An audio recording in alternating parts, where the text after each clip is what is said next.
kelima. Langkah kelima, Jaika. Belum. Dulu atur lagi. Atur posisi. Lihat posisinya. Beda kan? Kita sudah mengeringkan dan sebagainya. Jadi dia ada ganjalannya bukan di bahu tapi di kepala. Ya. Atur posisi kembali. Pegang bayi. Kemudian kita geser ganjalannya dengan posisi sedikit ekstensi. Ya, intinya berada di bahu. Oke, baru kita terakhir nilai. Nilai apa yang dinilai? Pernafasan, jantung dan warna kulit.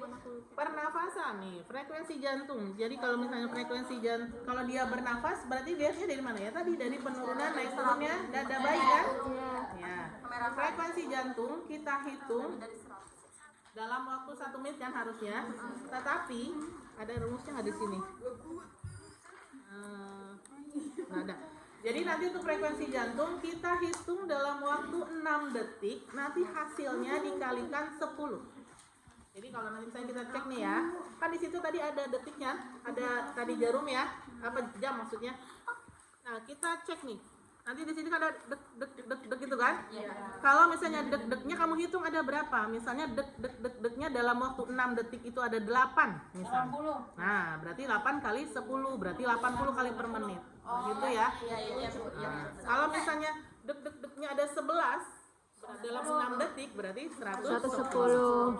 Hitungnya. Ingetin dong. Nanti ujian nanti lupa lagi. Di sini nggak ada rumusnya soalnya. Berarti di atas 100 ya? Gimana bu? Ulangin dulu. Ya. Cara menghitung apa itu? Menghitung frekuensi jantung, menilai ya.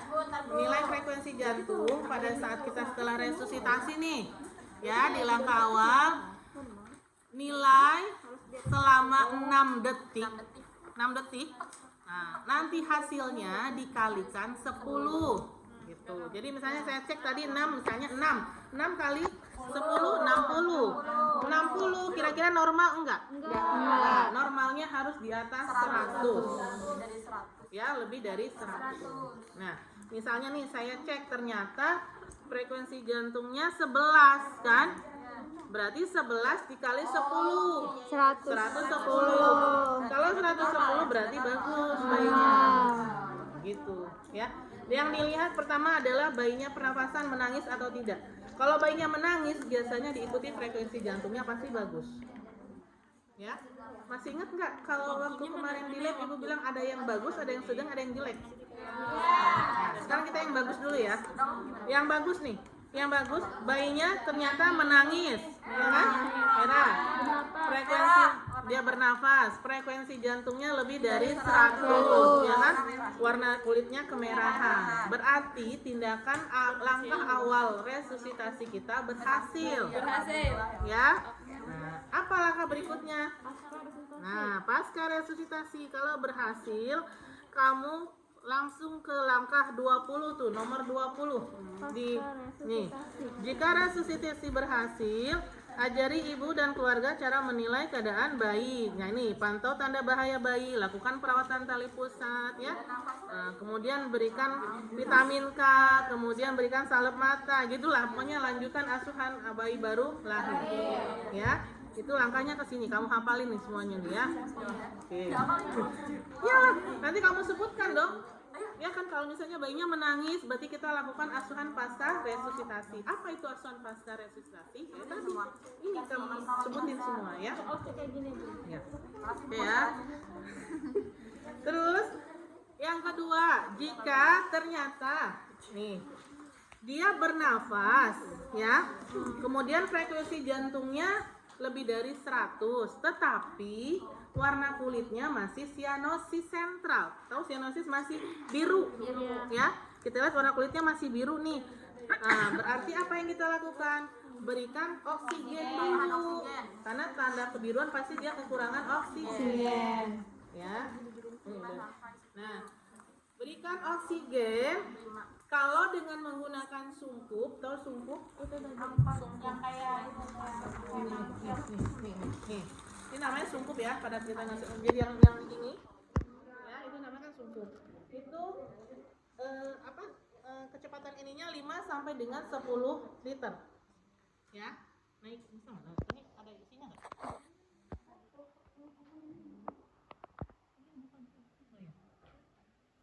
Banget kita. Oh iya. Nah, ya. Kalau pakai sungkup nih, kalau pakai sungkup berarti kan dia masuk nanti dia ada sungkup ya di sini ya. Itu 5 sampai dengan 10 liter. Nanti lihat ketika sudah masuk oksigennya, lihat perubahan warnanya. Kalau dia warnanya sudah langsung berubah kemerahan, turunkan ini secara perlahan-lahan, ya. Jadi jangan langsung dimatikan yang tadinya 10 atau 5 jadi 4 gitu ya, jadi 3, jadi 2, jadi 1. Gitu ya. Nah, tapi kalau misalnya dia secara nasal itu bisa 1 sampai 2 liter. Nasal itu berarti dia masuk ke hidung bayinya, ya. Ke sini itu kurang lebih 1 sampai 2 liter, ya. Tuh, nah ini sudah ada di sini kan? Oke, ya. Tapi kalau misalnya warna cyanosisnya menetap, maksudnya masih tetap biru nih, udah dikasih oksigen nih, ya. Itu harus kita lakukan yang namanya VTP. VTP apa ya? Tadi tuh dengan sungkup ini. Namanya ventilasi tekanan positif. Ya, VTP. Berarti belum berhasil intinya kan? Ya, oke. Yang ketiga, sebentar. Untuk aliran oksigen ini juga ada namanya aliran oksigen bebas. Kalau ini kan pakai nasal sama sungkup ya. Ada juga oksigen aliran bebas. Jadi tangan kita seperti sungkup nih. Kita ginikan aja di atas ujung ini bayinya. Ya, itu juga sama 1 sampai 2 liter. Ya, nanti tergantung kondisi bayi, lihat secara bertahap. Kalau memang dia sudah warna kemerahan, berarti ini kita turunkan untuk oksigennya. Ya. Oke. Tadi yang sekup itu ininya sama gitu. Sama. 1 sampai 2 liter aja. Yang 10 tadi. Sampai 5 liter boleh nggak apa-apa nih. Karena ini kan oksigen ada yang nyebar, ada yang masuk ya. Jadi kita namanya ini oksigen aliran bebas. Ya. Tapi kalau misalnya bagus sih sebenarnya langsung ke nasal ya, karena dia langsung masuk ya. Ya, kemudian jika yang ketiga, jadi ada yang memang asuhan pasca resusitasi, yang bagusnya, yang tengahnya berarti kita kasih oksigen, ya enggak? Yang jeleknya, kalau misalnya tadi dia tetap enggak menangis, masih megap-megap, ya frekuensi jantung kurang dari 100, ya, udah dipastikan berarti tindakan langkah awalnya tidak berhasil. Berarti kemana lanjutannya? Lakukan VTP. Tapi saya nggak peragaan VTP, kita nggak ke sana, nanti itu ke gawat daruratan ya, ke gadar ya. Jadi intinya langkah untuk penilaian ada 3 langkah tadi ya. Yang bagus kita lakukan asuhan pasca resusitasi, yang sedangnya berarti kan dia bernafas tapi dia masih cyanosis, kasih oksigen ya enggak. Kalau misalnya dia masih nggak bernafas dan kurang dari 100 berarti VTP. Ini ke situ klasifikasinya. Oke? Ya. Oke, sampai sini ada pertanyaan? Sudah, kalau langkah awal gampang kan?